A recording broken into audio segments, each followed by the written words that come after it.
Let's get started with our first news. Robert Whitaker recently shared his thoughts on who should get the next middleweight title shot, and he made it clear that he believes Nassourdine Imavov is the one who deserves it. At first, Whitaker admitted his perspective had been influenced by how the UFC handled RDR in the past when Khamzat won the belt. The promotion brought RDR into the spotlight, the cameras were on him, and the commentators even talked about him like he was the next title challenger.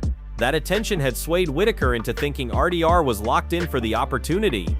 But after taking a step back and really looking at the bigger picture, Whitaker has changed his mind. He now feels Imavov has earned the shot regardless of what happens between RDR and Brendan Allen. He emphasized that Imavov's track record speaks for itself. In his last few fights, Imavov has consistently faced top-level competition, going up against only high-caliber opponents in the top 10 and top 5. His performances have been impressive, and his most recent fight stood out as a reminder of how much talent he brings to the division. Whitaker highlighted that Imavov's consistency is what makes him the right choice for the next title fight. He's not someone who has padded his record against weaker opposition. Every step of the way, he's been taking on dangerous and established fighters, and he's shown growth and composure inside the cage. That level of competition, combined with the way he's been able to perform, proves that he is ready. Whitaker admitted his earlier hesitation was simply due to the way the UFC spotlighted RDR. The narrative around RDR being next in line was pushed heavily, and that had skewed his perspective. But when he looked at the actual merit and what the fans were saying, it became clear that Imavov deserves it more than anyone else at this moment. He doubled down on the idea that Imavov is 100% worthy of the opportunity. His resume shows he's been fighting killers, and his recent performances have been nothing short of outstanding. According to Whitaker, there's no doubt left. Imavov should be the one standing across from Khamzat for the middleweight championship, and it doesn't matter how the fight between RDR and Brendan Allen plays out. Imavov has earned his shot, and it's time he gets the chance to fight for gold. Before moving to the next news, we have one quick request for you. We're constantly working on improving our content to earn your love and support. That's why we'd truly appreciate it if you could take just a moment to leave a like on this video, subscribe to the channel, and hit the bell icon so you never miss an update. Move on to another news. The back and forth between Ilya and Terence Crawford continues to heat up, and it's becoming one of the most unexpected storylines in combat sports. Just yesterday, Crawford appeared on the Ariel Helwani show and made it absolutely clear that he has no real interest in fighting Ilya. He brushed the idea off, saying Ilya is nowhere near the level of Conor. Crawford explained that he never even paid attention to Ilya before all this talk began. He said, "Honestly, I've never even seen this dude fight. I'm not worried about him at all. I didn't even know who he was. When he saw me at a UFC event, he came up, shook my hand and said, 'What's up?' I didn't even know his name at the time. Then I get online and suddenly he's talking about knocking me out in the first round." Crawford called that behavior fake. He said if he really wanted to fight him, he should have told him face to face instead of hiding behind the keyboard. When asked if he thought Ilya was serious or just chasing clout, Crawford didn't hesitate. He said, "I definitely think he's clout chasing, but if the right check comes, I'm sure he'd get in the ring." Still, he downplayed the idea of the matchup, asking, "For what? What money would I get out of fighting him?" When the comparison to Conor's boxing crossover came up, Crawford shut it down immediately. "Don't ever compare him to Conor. Conor was here, he's here," Crawford said, holding his hands apart to show the massive difference in levels. Crawford admitted that he watches a lot of MMA, but he's never actually seen Ilya fight. He said maybe he's slipping, maybe Ilya's good, but it never crossed his radar. In the end, he almost dismissed the entire rivalry with a shrug, saying Ilya should just keep working hard in his career and that he wishes him the best. But Ilya wasn't about to let that slide. He fired back on X with a sharp response. He wrote, "You say you're an MMA fan, but you don't even know who I am? Interesting. The first time we met, you told me, 'Good luck this week with your fight. Your memory fails you, and soon your chin will too. I'll represent the entire MMA community. Pound for pound #1 in real fights versus the pound for pound boxer." He followed that up with a clip and captioned it with, "You're literally an idiot." This exchange only fueled the fire more. Ilya clearly believes this is more than just talk. He sees it as MMA versus boxing, real fighting versus the sweet science. Meanwhile, Crawford continues to dismiss it, insisting there's no real benefit to stepping in the ring with Ilya. Whether it's about respect, pride, or money, the war of words between these two is showing no signs of slowing down, and every new comment makes this rivalry feel bigger than anyone expected. Move on to another news. Joe Rogan has once again sparked a major debate in the MMA world by demanding a significant rule change in the UFC. He's been consistent about this for years, and this time he doubled down on his belief that the UFC needs more weight classes, specifically creating divisions every 10 pounds for men. According to Rogan, the current system leaves massive gaps, and it's unfair to fighters who don't neatly fit into the categories that exist today. Rogan explained his vision in detail, saying, "I think there should be a weight class every 10 pounds in MMA. That's not a bad thing at all. You have 205, and then you could create something in between, like 205 to 225, and then for heavyweight, it should be unlimited. There shouldn't be a cap where you have to make 265. He compared it to boxing, where there's no real issue with fighters being bigger than others. He pointed out that boxing already accommodates those larger athletes, and nobody complains about so-called big sloppies. In his words, they already have big sloppies now. Look at guys in boxing, they don't have a problem with it." He used examples like Brock Lesnar and Francis Ngannou, noting that without weight cutting, those fighters would be over the 265-pound limit. Rogan stressed that fighters of that size should still have a home in the UFC. He argued that the jump between 206 and 265 is just too big. "That's insane," he said. "Really, there should be something like a cruiserweight at 225, between Oza Reed 85 and 206 all the way to 265 is even worse." Rogan added that boxing has already figured out this system with multiple divisions, and MMA should follow that model. "Boxing is a lot more structured," he said. "They've got divisions for the tweeners, the guys that don't fit into the big jumps. In MMA, you've got fighters stuck in no man's land, guys who are too big for 205 but too small for heavyweight."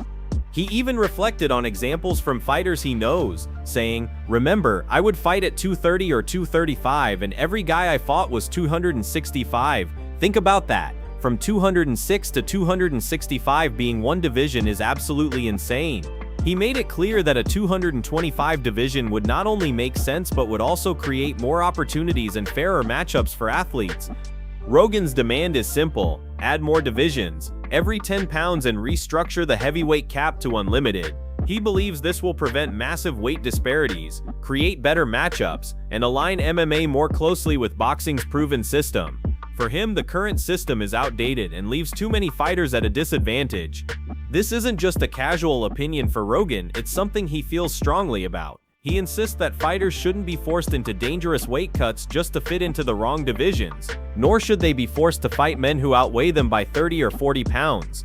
In his view, it's time for the UFC to evolve, expand its weight classes, and finally make a change that benefits the athletes and the sport as a whole. Move on to another news, because UFC 322 just went from exciting to absolutely massive, with several blockbuster fights now made official. The main event is finally locked in, and it's a fight that fans have been buzzing about for weeks. Islam Makhachev is moving up from lightweight to welterweight, where he will challenge JDM for the belt. This is not just another title fight, it's a clash of styles, legacies, and ambitions. Islam has already proven himself as the most dominant lightweight in the world, controlling and outclassing nearly everyone who dared to step inside the cage with him. But now, by jumping to 170 pounds, he is chasing greatness at a whole new level. If he can conquer welterweight and take out the reigning champion, it could push him into the conversation as one of the greatest to ever do it. On the other side, JDM has looked nothing short of spectacular since capturing the welterweight title.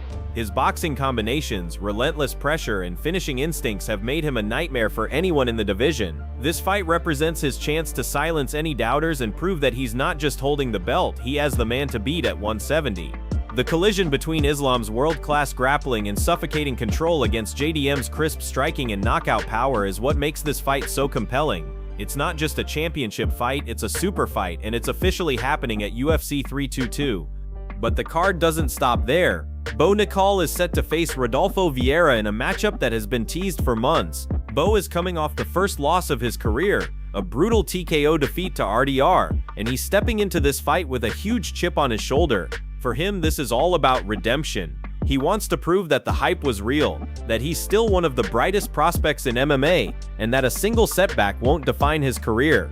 Vieira, however, sees this as his moment. He's coming off a dominant performance against Trevin Giles, where his elite grappling once again shined. With momentum on his side, he views Bo as the perfect opponent to launch himself further up the rankings. The dynamic of Bo's relentless wrestling versus Vieira's high-level jiu-jitsu is what makes this clash so exciting. It's the kind of fight where one mistake could end the night instantly. And if that wasn't enough, UFC 322 also adds a middleweight banger. Gregory Rodriguez will square off against Roman Kopylov.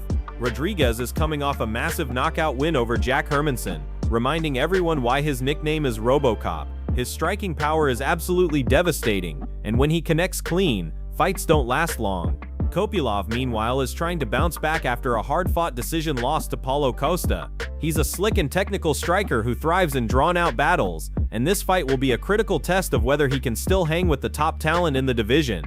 Altogether, UFC 322 is shaping up to be one of the most stacked cards of the year. With the historic main event of Islam vs JDM, the redemption story of Bo Nickel, and the high-stakes middleweight showdown between Rodriguez and Kopylov, fans can expect nothing less than pure action, drama, and potentially career-defining performances. This isn't just another event, it's a night that could reshape divisions and leave lasting shockwaves across the UFC. Move on to another news. Anthony Hernandez has been forced to withdraw from his highly anticipated fight against RDR at UFC Vancouver, leaving fans disappointed but understanding as injuries continue to play a major role in the fight game. The matchup had generated a lot of buzz, but with Hernandez sidelined, the UFC quickly found a replacement, and Brendan Allen has stepped up on short notice to take on the challenge. Hernandez released a heartfelt statement on his Instagram, addressing both the UFC and the fans who were eagerly awaiting his return. He said, "As you've all probably seen, unfortunately, I've had to pull out of my upcoming fight due to injury. I want to sincerely apologize to the UFC, to my opponent RDR, and to everyone who was looking forward to this matchup. I also want to thank Brendan Allen for stepping up. It means a lot to my fans. Thank you for always tuning in, supporting me, and riding with me through everything. Right now, my focus is on getting healthy so I can come back stronger than ever. When I return, I'll be ready to make a statement." This message shows the level of respect Hernandez has for his opponent and the sport, while also reminding everyone of his determination to bounce back. He knows the fans were excited to see him face RDR, but his commitment to recovery and coming back in peak form makes it clear that this is only a setback, not the end of his journey. Hernandez has always been known for his resilience, and this injury will only add fuel to his motivation. Meanwhile, Brendan Allen wasted no time responding and making his intentions clear. On his Instagram, he posted, "Ready to go. I told you my run towards the title started July 19th. I will show again I'm the best middleweight in the world. Keep doubting new 2022. Allen stepping in on such short notice is a bold move, but one that perfectly fits his personality and fighting style. He thrives in high-pressure situations, and taking on RDR without a full camp shows the confidence he has in his abilities. Allen has been steadily climbing the rankings, and this fight is a huge opportunity to prove himself against one of the toughest opponents in the division. If he can pull off the win, it could change the trajectory of his entire career. For RDR, the change in opponent presents a new challenge. He had been preparing for Hernandez's style, but now he faces Allen, a fighter with different strengths and tendencies. This sudden switch tests not only his skills but also his ability to adapt quickly. Fans are eager to see how he approaches this matchup and whether the last-minute change impacts his performance. Even though the original fight won't happen, UFC Vancouver still has the potential for fireworks. With Allen stepping in, the storyline has shifted, and the stakes feel even higher. Hernandez is sidelined for now, but his vow to return stronger ensures he'll be back in the mix soon. Until then, all eyes will be on RDR vs Allen, a clash that could shake up the middleweight landscape in a big way. Move on to another news. Sean O'Malley has finally broken his silence on the rumors about him fighting Song Yadong next. According to him, nothing is official just yet, but he admits he's been flooded with messages. "Everyone and their grandmother is sending me screenshots of Song vs Sugar on December 6th, Sean said. "People keep saying congrats, when does fight camp start, all this and that." He explained that someone from his team showed him a post where Song was pictured in China with Merab, saying he'd be fighting Sean next. But Sean made it clear he hasn't spoken directly with the UFC about any opponent, location, or date. Even though there's no confirmation, Sean isn't dismissing the matchup. In fact, he admitted it makes a lot of sense. "Sean seems like a great next opponent. I like the matchup," he said. He emphasized that he's healthy, in shape, and training hard, which puts him in the perfect position to accept a fight soon. As for the timing, Sean stayed flexible. "December, January, February, November, I'm ready to go," he said. Of course, with a laugh, he added that if the UFC called him to fight next week, he'd probably say it's too short notice. But the point is clear, Sean is hungry to fight, and the idea of stepping into the octagon against Song excites him. He went on to explain that he's been feeling good, staying consistent with training, and keeping his body prepared for whenever the call comes. To him, Song is a logical challenge, someone that makes sense for the next step in his career. While fans are running wild with speculation, Sean isn't denying that this could be the fight to make. With the UFC bantamweight division heating up, a showdown between Sean and Song feels like the kind of matchup that would deliver fireworks. Sean finished by saying, "Song, maybe that's what's next. Hell yeah."